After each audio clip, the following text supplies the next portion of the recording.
जय श्री कृष्णा। आइए सुनते हैं आज एकादशी पर गीता का यह अध्याय। श्री महादेव जी कहते हैं, प्रिय, गीता के वर्णन से संबंध रखने वाली कथा एवं विश्व रूप अध्याय की पावन महात्म्य को श्रवण करो। विशाल नेत्रों वाली पार्वती, इस अध्याय के महात्म्य का पूरा वर्णन नहीं किया जा सकता। इसके संबंध में सहस्त्रों कथाएं हैं। उनमें से एक यहाँ कही जाती है। प्रणीता नदी के तट पर मेघड़कर नाम से विख्यात एक बहुत बड़ा नगर है। उसके प्रकार 4 दीवारी और गोपुर द्वार बहुत ऊंचे हैं। वहाँ बड़ी बड़ी विश्रामशालाएं हैं जिनमें सोने के खंभे शोभा दे रहे हैं। उस नगर में श्रीमान सुखी, शांत, सदाचारी तथा जितेंद्रिय मनुष्यों का निवास है। वहाँ हाथ में सार्ग नामक धनुष धारण करने वाले जगदीश्वर भगवान विष्णु विराजमान हैं। वे परम ब्रह्मा के साकार स्वरूप हैं। संसार के नेत्रों को जीवन प्रदान करने वाले हैं। उनका गौरवपूर्ण श्री विग्रह भगवती लक्ष्मी के नेत्र कमलों द्वारा पूजित होता है। भगवान की वह झांकी वामन अवतार की है। मेघ के समान उनका श्याम वर्ण तथा कोमल आकृति है। वक्षस्थल पर श्रीवत्स का चिन्ह शोभा पाता है। वे कमल और बनमाला से विभूषित हैं। अनेक प्रकार के आभूषणों से सुशोभित हो। भगवान वामन रत्नयुक्त समुद्र की सदृश जान पड़ते हैं। पीतांबर से उनके श्याम विग्रह की कांति ऐसी प्रतीत होती है मानो चमकती हुई बिजली से घिरा हुआ स्निग्ध मेघ शोभा पा रहा हो। उन भगवान वामन का दर्शन करके जीव जन्म एवं संसार के बंधन से मुक्त हो जाता है। उस नगर में मेखला नामक महान तीर्थ है जिसमें स्नान करके मनुष्य शाश्वत वैकुंठ धाम को प्राप्त होता है। वहां जगत के स्वामी करुणा सागर भगवान नरसिंह का दर्शन करने से मनुष्य 7 जन्मों के किए हुए घोर पाप से छुटकारा पा जाता है। जो मनुष्य मेखला में गणेश जी का दर्शन करता है वह सदा दुष्कर विघ्नों के भी पार हो जाता है। उसी मेघड़कर नगर में कोई श्रेष्ठ ब्राह्मण थे जो ब्रह्मचर्य परायण, ममता और अहंकार से रहित, वेद शास्त्रों में प्रवीण, जितेंद्रिय तथा भगवान वासुदेव के शरणागत थे। उनका नाम सुनंद था। प्रिय, वे सारंग धनुष धारण करने वाले भगवान के पास गीता के 11वें अध्याय विश्व रूप दर्शन योग का पाठ किया करते थे। उस अध्याय के प्रभाव से उन्हें ब्रह्म ज्ञान की प्राप्ति हो गई थी। परमानंद संदोह से पूर्ण उत्तम ज्ञानमय समाधि के द्वारा इंद्रियों के अंतर्मुख हो जाने के कारण वे निश्चल स्थिति को प्राप्त हो गए थे और सदा जीवन मुक्त योगी की स्थिति में रहते थे।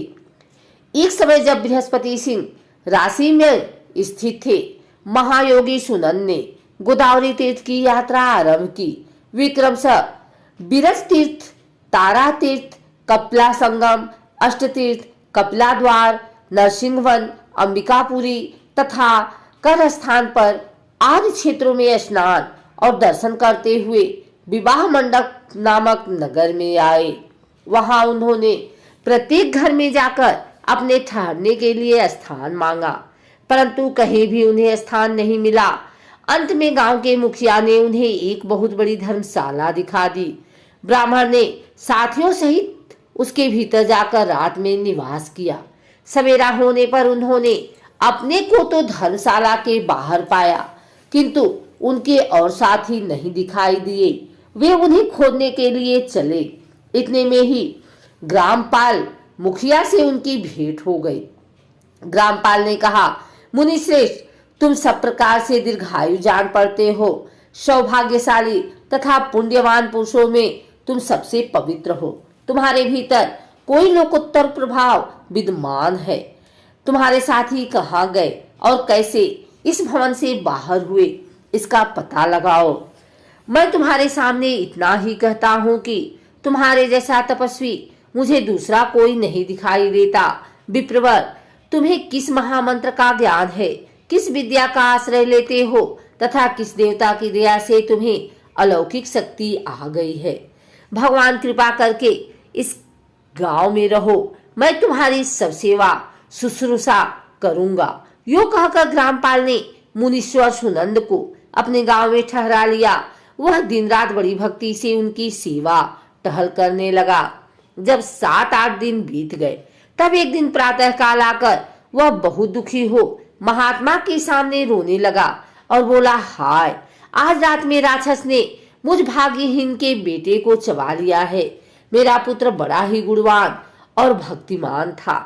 ग्रामपाल के इस प्रकार कहने पर योगी सुनंद ने पूछा, कहाँ है वह राक्षस और किस प्रकार उसने तुम्हारे पुत्र का भक्षण किया है?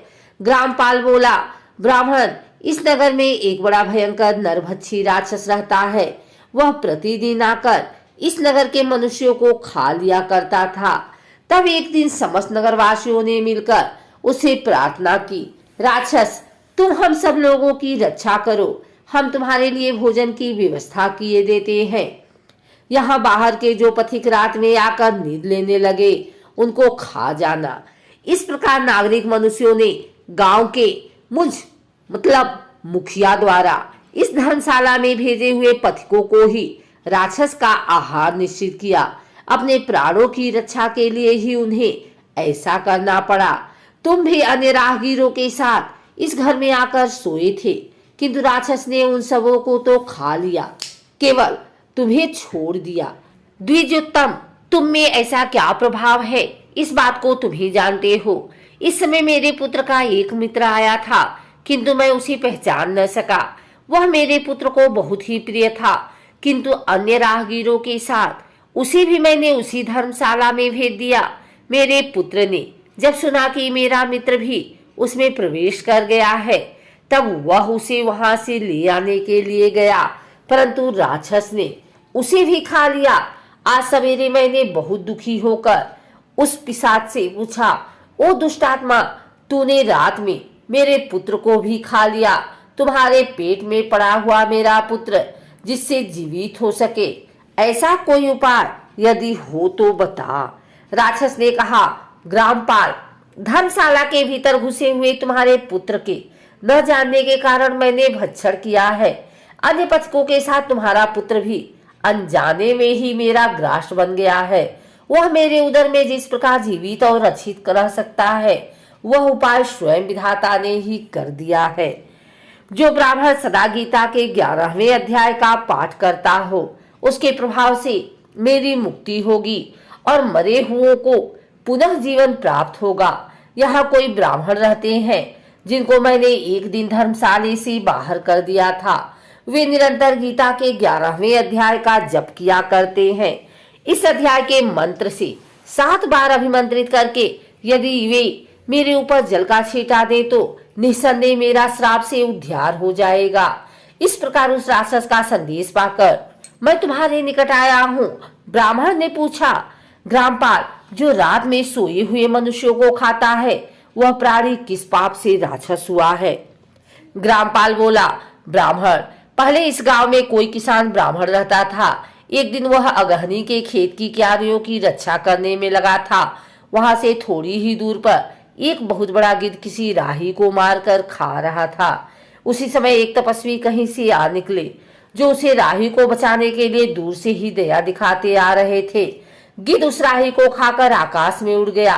तब तपस्वी ने कुपित होकर उस किसान से कहा, ओ दुष्ट हलवाहे, तुझे धिक्कार है, तू बड़ा ही कठोर और निर्दयी है। दूसरे की रक्षा से मुंह मोड़कर केवल पेट पालने के धंधे में लगा है। तेरा जीवन नष्ट प्राय है। अरे जो चोर, दाढ़ वाले जीव, सर्प, शत्रु, अग्नि, विष, जल, गिद्ध, राक्षस, भूत तथा बेताल आदि के द्वारा घायल हुए मनुष्यों की शक्ति होते हुए भी अपेक्षा करता है, वह उनके वध का फल पाता है। जो शक्तिशाली होकर भी चोर आदि के चंगुल में फंसे हुए ब्राह्मण को छुड़ाने की चेष्टा नहीं करता, वह घोर नरक में पड़ता और पुनः भेड़ियों की योनि में जन्म लेता है। जो वन में मारे जाते हुए तथा गिद्ध और व्याघ्र की दृष्टि में पड़े हुए जीव की रक्षा के लिए छोड़ो छोड़ो की पुकार करता है, वह परम गति को प्राप्त होता है। जो मनुष्य गौओं की रक्षा के लिए व्याघ्र, भील तथा दुष्ट राजाओं के हाथ से मारे जाते हैं, वे भगवान विष्णु के उस परम पद को पाते हैं जो योगियों के लिए भी दुर्लभ है। सहस्त्राश्वमेध यज्ञ और 100 वाजपेयी यज्ञ मिलकर शरणागत रक्षा की 16वीं कला के बराबर भी नहीं हो सकती। दीन तथा भयभीत जीव की उपेक्षा करने से पुण्यवान पुरुष भी समय आने पर कुंभीपाक नामक नरक में पकाया जाता है। तूने दुष्ट गिद्ध के द्वारा खाए जाते हुए राही को देखकर उसे बचाने में समर्थ होते हुए भी जो इसकी रक्षा नहीं की, इससे तू निर्दयी जान पड़ता है। अतः तू राक्षस हो जा। हलवाहा बोला, महात्मन, मैं यहाँ उपस्थित अवश्य था, किंतु मेरे नेत्र बहुत देर से खेत की रक्षा में लगे थे। अतः पास होने पर भी गिद्ध के द्वारा मारे जाते हुए इस मनुष्य को मैं नहीं जान सका। अतः मुझ दिन पर आपका अनुग्रह होना चाहिए। तपस्वी ब्राह्मण ने कहा, जो प्रतिदिन गीता के 11वें अध्याय का जप करता है, उस मनुष्य के द्वारा अभिमंत्रित जल जब तुम्हारे मस्तक पर पड़ेगा, उस समय तुम्हें सांप से छुटकारा मिल जाएगा। यह कहकर तपस्वी ब्राह्मण चले गए और वह हलवाया राक्षस हो गया। अतः द्विश्रेष्ठ, तुम चलो और 11वें अध्याय से तीर्थ के जल को अभिमंत्रित करो, फिर अपने ही हाथ से उस राक्षस के मस्तक पर उसे छिड़क दो। ग्रामपाल की यह सारी प्रार्थना सुनकर ब्राह्मण का हृदय करुणा से भर आया। वे बहुत अच्छा कहकर उसके साथ राक्षस के निकट आए। वे ब्राह्मण योगी थे। उन्होंने विश्व रूप दर्शन नामक 11वें अध्याय से जल अभिमंत्रित करके उस राक्षस के मस्तक पर दे मारा। गीता के 11वें अध्याय के प्रभाव से वह श्राप से मुक्त हो गया। उसने राक्षस देह का परित्याग करके चतुर्भुज रूप धारण कर लिया तथा उसने जिन सहस्त्रों पथिकों को भक्षण किया था, वे भी शंख, चक्र एवं गदा धारण किए चतुर्भुज हो गए। तत्पश्चात वे सभी विमान आरूढ़ हुए। इतने में ही ग्रामपाल ने राक्षस से कहा, निशाचर, मेरा पुत्र कौन है, उसे दिखाओ।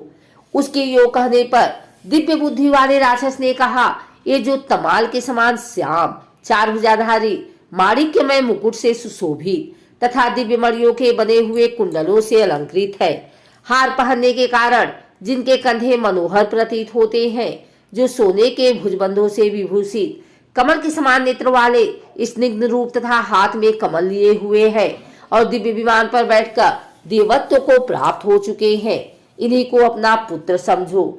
यह सुनकर ग्रामपाल ने उसी रूप में अपने पुत्र को देखा और उसे अपने घर ले जाना चाहा। यह देख उसका पुत्र हंस पड़ा और इस प्रकार कहने लगा। पुत्र बोला, ग्रामपाल, कई बार तुम भी मेरे पुत्र हो चुके हो। पहले मैं तुम्हारा पुत्र था, किंतु अब देवता हो गया हूँ। इन ब्राह्मण देवता के प्रसाद से बैकुंठ धाम को जाऊंगा। देखो, यह निशाचर भी चतुर्भुज को प्राप्त हो गया है। 11वें अध्याय के महात्म्य से यह सब लोगों के साथ श्री विष्णु धाम को जा रहा है। अतः तुम भी इन ब्राह्मण देव से गीता के 11वें अध्याय का अध्ययन करो और निरंतर उसका जप करते रहो। इसके संदेह नहीं कि तुम्हारी भी ऐसी ही उत्तम गति होगी। तात, मनुष्यों के लिए साधु पुरुषों का संग सर्वथा दुर्लभ है, वह भी इस समय तुम्हें प्राप्त है। अतः अपना अभीष्ट सिद्ध करो। धन, भोग, दान, यज्ञ, तपस्या और पूर्व कर्मों से क्या लेना है। विश्व रूपाध्याय के पाठ से ही परम कल्याण की प्राप्ति हो जाती है। पूर्णानंद संदोष स्वरूप श्री कृष्ण नामक ब्रह्मा के मुख से कुरुक्षेत्र में अपने मित्र अर्जुन के प्रति जो अमृतमय उपदेश निकला था, वही श्री विष्णु का परम तात्विक रूप है। तुम उसी का चिंतन करो। वह मोक्ष के लिए प्रसिद्ध रसायन है। संसार भय से ढरे हुए मनुष्यों की आदि व्याधि का विनाशक तथा अनेक जन्मों के दुखों का नाश करने वाला है। मैं उसके सिवा दूसरे किसी साधन को ऐसा नहीं देखता। अतः उसी का अभ्यास करो।